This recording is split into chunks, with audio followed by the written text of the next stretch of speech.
A CLT ela tem um espírito errado. O espírito da CLT ela veio no início do século XX, você sabe, de uma forma que hoje é completamente arcaica. Nós não trabalhamos mais numa sociedade, infelizmente, né, industrializada.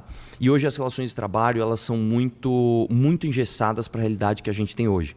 Então, eu diria para você o seguinte, a gente tem que rasgar a CLT e entender como que hoje, no século XXI, as relações de trabalho são feitas. Você diz muito que o FGTS ele é importante porque nenhum país se desenvolve sem poupança. Concordo com você, apesar de achar que o FGTS é a pior poupança que pode existir. Primeiro que ela é compulsória, sai do bolso do trabalhador, né? Não sai do empregado.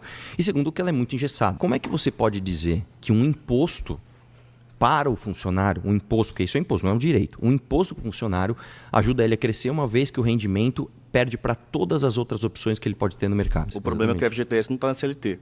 Não, mas não importa. Não importa. Você falou que quer rasgar a CLT. Sim, cara. E você me trouxe um problema do FGTS. Não, o FGTS está fora da CLT. O FGTS é uma lei...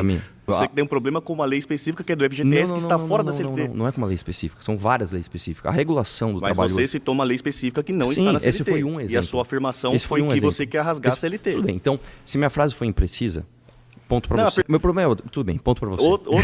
O FGTS estava fora da CLT. Mas, de qualquer forma, eu posso dizer o seguinte para você. Como é que eu posso ter um trabalho hoje flexível se eu não consigo ter uma relação de flexibilidade, por exemplo, de horários? Por exemplo, vamos supor que você tem um bar. E nesse bar eu quero contratar 3 vezes por semana, mas só essas 3 vezes. Por que necessariamente eu tenho que te pagar o FGTS? Por que necessariamente eu tenho que pagar todos os impostos que vêm com isso, dobrando o custo? Aliás, às vezes até triplicando se você colocar o custo dos processos trabalhistas. Informação falsa. 76% do seu gasto como patrão vai diretamente para o funcionário. Não. Sim. Não, mas de qualquer forma, Tamir, vamos lá. Você concorda comigo que você tributar a folha, ainda mais tirando a opção do funcionário escolher o que ele vai fazer com o dinheiro que vai diretamente para ele, é uma coisa ruim? 76%, como eu disse. Vamos voltar. 76% do que você disse eu posso trazer. 76% do que é pago do patrão vai direto para o funcionário. Você é a favor de o funcionário pagar imposto para a entidade patronal? Depende. O funcionário. Hoje? Hoje paga. Não, o funcionário pagar para... Sim, o funcionário hoje... Não, a gente pode discutir especificamente. É por isso que eu perguntei para você. Qual especificamente... Então, são vários. Eu não, então, é assim, o FGTS não está dentro da CLT. Você mesmo já concordou. Mas aí agora você está falando sobre a regulação de trabalho. Artigo 442, trabalho intermitente. É possível fazer. Você pode contratar as pessoas, ter uma relação de emprego com a pessoa e ter jornadas intermitentes. Por exemplo, você citou o exemplo do bar. Contratar 3 vezes na semana. Você não pode. Pode. Artigo 443, novamente é uma informação falsa. Artigo 443. Quando você olha o resto do mundo, o mundo inteiro regula suas relações de trabalho. O mundo inteiro... A CLT no Brasil regula a relação de emprego, não é relação de trabalho. Emprego é uma das relações de trabalho. Tudo bem. A prestação de serviço, por exemplo, hoje. Assistência, outra coisa. Também. A CLT hoje, ela regula as relações de emprego. Isso. Como é que hoje eu, por exemplo, posso contratar uma pessoa que seja... por exemplo, um técnico de TI, sem que ele caia na CLT e sem cair na pejotização? Não tem como, cara. O cara, às vezes, ele precisa fazer uma manutenção, por exemplo, domingo de manhã. É que você está misturando as coisas. Calma aí, é que você fez a afirmação que você quer acabar com a CLT. Sim. A CLT, ela regula a relação de emprego. O PJ, ele é um prestador de serviço, é uma pessoa jurídica prestando serviço para uma outra jurídica. Essa é uma outra relação de trabalho. Por que existe isso? Porque é uma outra relação de trabalho. Por que existe essa outra se a CLT não abarca ele? Porque uma sociedade... Não, a sociedade existe... Toda sociedade existe diversos tipos de relação de trabalho. Sim. Diversos tipos. Por exemplo, uma relação de trabalho pode ser uma relação societária. Também é uma relação de trabalho. Uma relação cooperativa. Também é uma relação de trabalho. Tamir, vamos lá. Eu já vi você falando em vários vídeos seus que as pessoas estão se pejotizando. Isso é uma coisa negativa. Isso é mesmo. No mundo inteiro... O mundo não vai para a pejotização. O mundo inteiro prefere relações de trabalho que sejam relações de emprego. O fato é o seguinte, por que aqui no Brasil você tem uma extrema pejotização? Porque as pessoas querem fugir da CLT. Não tem extrema. 35% das pessoas estão embaixo de relação de emprego, pelo amor de Deus, e 7% em relação de pejotização. Nós estamos numa crescente de pejotização que nenhum lugar do mundo concordo, tem. Mas a gente pode discutir sobre isso. É que assim, vamos lá. E outra coisa, a maior parte das pessoas hoje está na informalidade. Por que as pessoas estão na informalidade? Justamente por isso. Vamos lá, então. Você tem algumas características de emprego. Você tem a relação de PJ, que é uma relação de prestação de serviço. Você considera essa relação boa? Legalizado, depende do contexto. Legalizado, a gente pode discutir sobre isso. Legalizado. Você tem uma relação de emprego formal, que é regido pela CLT. Você tem uma outra relação que é os empregos não formalizados, que são os informais. Um cara autônomo, coisa do tipo, que não está formalizado, mas trabalha por conta. E você tem os trabalhadores que têm relação de emprego, mas não estão formalizados, não estão na CLT, que é como você quer, correto? Não, calma. Justamente o contrário. Eu quero que as pessoas sejam mais formais. Eu quero que as pessoas estejam dentro do trabalho formal. O problema é que hoje a formalidade dita que ela está, ela expulsa as pessoas. Isso é um fato. Isso não sou eu. Antes de fazer o juízo de valor sobre se isso é bom ou ruim, existe um dado aqui. O dado é, hoje as pessoas estão indo para a informalidade. E essa está numa crescente. Esse dado está numa crescente. Isso é um fato. Vamos fazer um juízo de valor a partir desse fato. Vamos qualificar o debate. Se a formalidade é boa, por que as pessoas estão fugindo dela? Então, tenho duas características nesse ponto. Um estudo da FGV, publicado há pouco tempo pelo professor Nelson Marconi, ele fez essa segregação e viu sobre a questão do salário. Aí eu vou fazer uma pergunta bem direta para você. Você acha no Brasil que a mão de obra, via de regra, ela é qualificada ou ela não é tão qualificada? Ela é desqualificada, com Ela certeza. é desqualificada, Sim. Concordamos nesse ponto, Sim. correto? O que esse estudo constatou? Quando você tem uma relação de PJ, geralmente você tem um alto nível de qualificação. Sim. E nesse alto nível de qualificação, acaba acontecendo um processo de demanda. Ou seja, as empresas precisam desses profissionais qualificados, Sim. porém tem uma quantidade menor de profissionais Não é qualificados. só isso, Tamir. Isso é um estudo dizendo, não sou eu falando. Não é só isso. Quando você vai contratar um profissional qualificado, o peso da CLT ou o peso das relações de emprego, use o termo que você quiser, são tão pesados que você expulsa essa pessoa de lá. Exatamente, mas é o que eu estou querendo explicar para você. O estudo mostra justamente o contrário. O que ele mostra? Que as pessoas estão indo para a CLT? Não, vou explicar para você.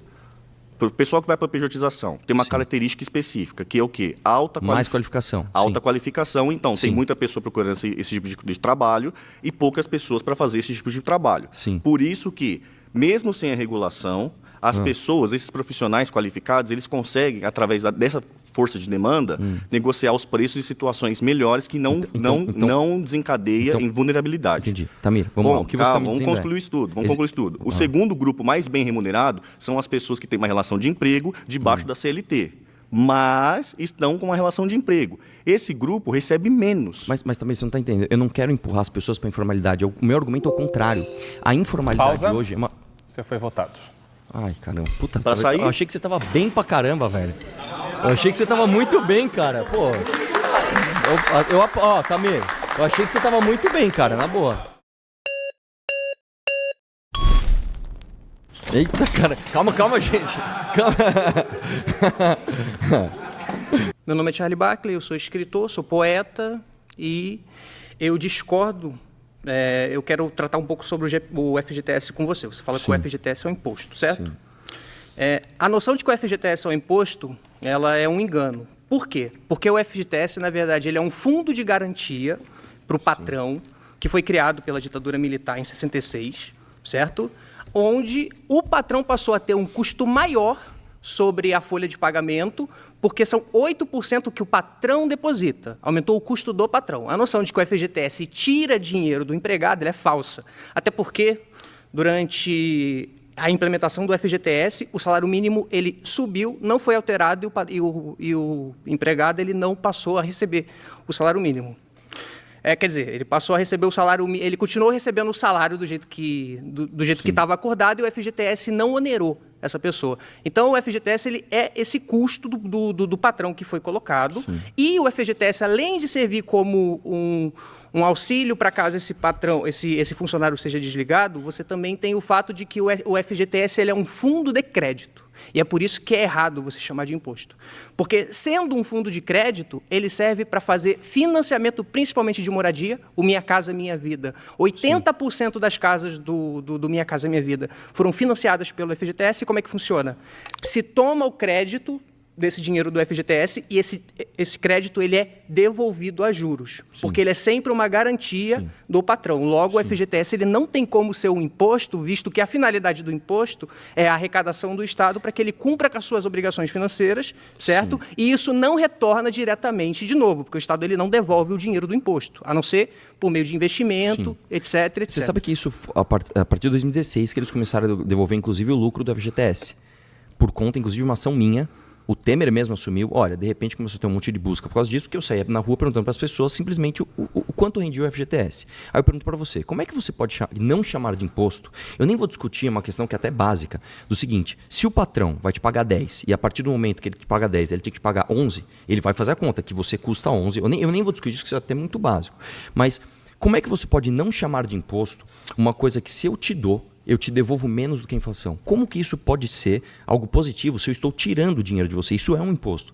Se eu vou fazer habitação, se eu vou fazer hospital, isso é outra questão.